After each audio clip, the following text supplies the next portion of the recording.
Good morning mga langga. So ayan, kakaligo ko lang pagkatapos ay nag-get ready ako kasi may paparating po tayong bisita. Kahiya kasi humarap sa bisita na Haggard Versosa tayo. So ayan, nag-lip tint lang ako ng konti tapos nagkilay. So ayan, ang ating aura, pak. Tapos naghahanap pala ako dyan ng suklay.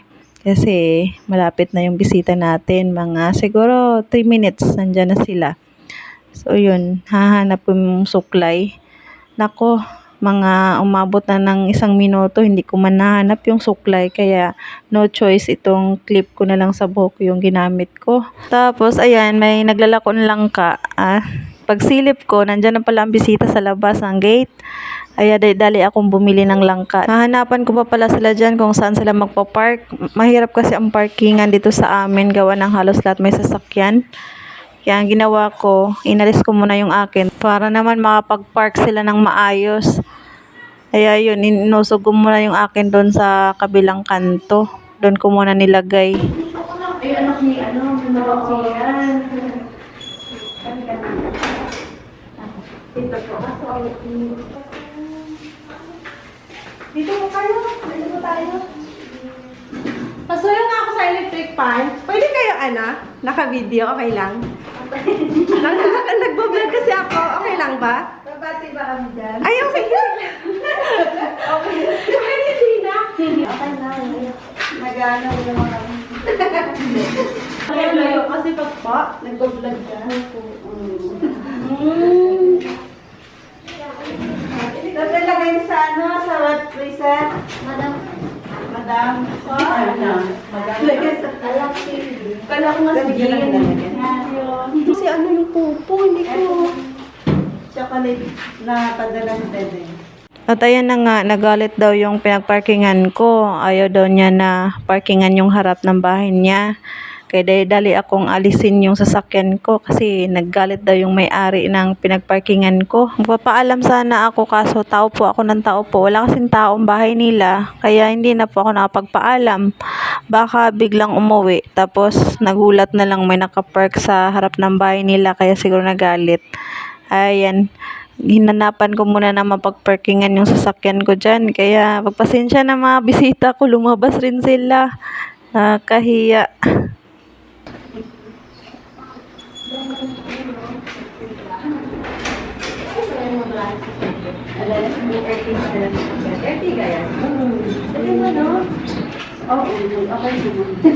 Meron ka kumain, di ba? Ano yan siya na model?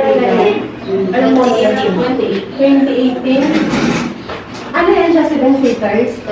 Pero nang bago pong model. Nadaan ko sa raw ng 7. Ayan, sa mga time na yan ay nagmamaritisan muna kami, tawanan kami ng tawanan. Actually, first meet pa lang namin yan. Mga ano yan sila ng kapatid ko. Kung familiar kayo sa Pupo, yung Pupo Live ba yun? Founder kasi yung kapatid ko sa Pupo. Tapos, ayan sila yung mga yung parang member, oo. Sila mga member ng kapatid ko. Nag-contact yung kapatid ko sa kanila. Isuyo yung kapatid ko na ipahatid yung mga chocolate at mga isda. Kasi isa sa mga kaibigan ng kapatid ko umuwi galing Spain. May pasalubong na chocolate kaya nakisuyo sa kanila na ipahatid. Kasi malapit lang po kasi yan sila sa amin. Mga siguro 15 to 20 minutes siguro ang biyahe maggaling sa kanila. Salamat sa paghatid mga madam. At may dala pa siyang niluto niyang puto. Ang sarap. Salamat Madam Mingoy sa pagluto ng nag-abala ka pa talaga na pagluto ng puto. Ang sarap ng puto mo. Thank you so much. Ayan, magmerienda muna sila dyan kasi sobrang init. Grabe. Alam mo yung walang araw pero maalinsangan, tagaktak yung pawis mo. Wala kasing hangin. Humid ba yun tawagin? Parang magbaba ka sila sa kapatid ko sa amin. Kasi ba? Sabi ko nga, dapat meron kayong, ba yun, yung party, yung mga December tayo. Yung mga taga-provincia. Dali mo siya, ay, hindi ko alam kung dito siya. Pero dito siya, diretso. Hindi na mo siya niyo. Layo. Sa daming bata, bali anim yan. Wala, kita ko. Buti sana walang pamasahe yan. Ako lang, di ba? Lahat yan may bayan yan sa Lucano, di ba? Buo na kan. Oo na yun. Dapat half lang no kasi mga maliliit lang naman yan. Hindi naman maliliit. Saan ka din sa yan saan ka pakyaw? Lalo na din mga pag ano, pag barko siguro. Pero pag aeroplano naman, mga isa't kalating oras lang. Aeroplano. Buhay pa na walang anak, no? Sarap daw buhay na walang anak. Lala lang. Pagam lang. Grabe. Ako, ano, mantay bata, 163 araw-araw. Oo. Dahil ko pang... Dahil dito na. Nakita ka daw. Hindi ka na eh. Ako iba din, pinagtatawanan ka na, no? Buti ka sa'yo. Tanga ka sa'yo. Sabi mo kasi, sige na. Sabi ko, sisingit ka pa. Sabi So, yun na nga guys. Kakauwi lang pala ng mga bisita. At ito pala yung mga dala nila kanina.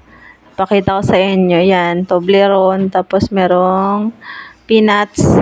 Tapos choco and biscuit. Galing po yan sa Spain. Nagpasuyo lang sila doon sa tatlo na ipadala. Tignan nyo naman yung mga pamangkin ko. Excited na silang kainin yung chocolate. Salamat po sa nagpadala. At ito naman yung puto. Hala, mukhang masarap. May cheese pa. Nag-abala pa talaga si Madaming Oy. Salamat sa puto, Madaming Oy. Tapos, salamat din po sa pinadalang chocolate sa mga bata. Saan yung isa nito? Natunaw na sa kamay mo. Sa akin, hindi. Nilagay ko muna sa ref para sa freezer. Para tumigas ulit. Ang kamay mo? Natunaw kasi sa hugasan mo kamay mo. Ito, bless mo na ako. Thank you po mga madam sa pagbisita, tapos sa pagdala nito. May soup po, tapos ito parang danggit. Tapos ito, longganisa daw to. Tapos may mga bunlis na bangus, ayan ang dami. May ulam na naman po kami. Mga ilang linggo din po to na ulam namin. Ang dami kasi. Thank you po ulit.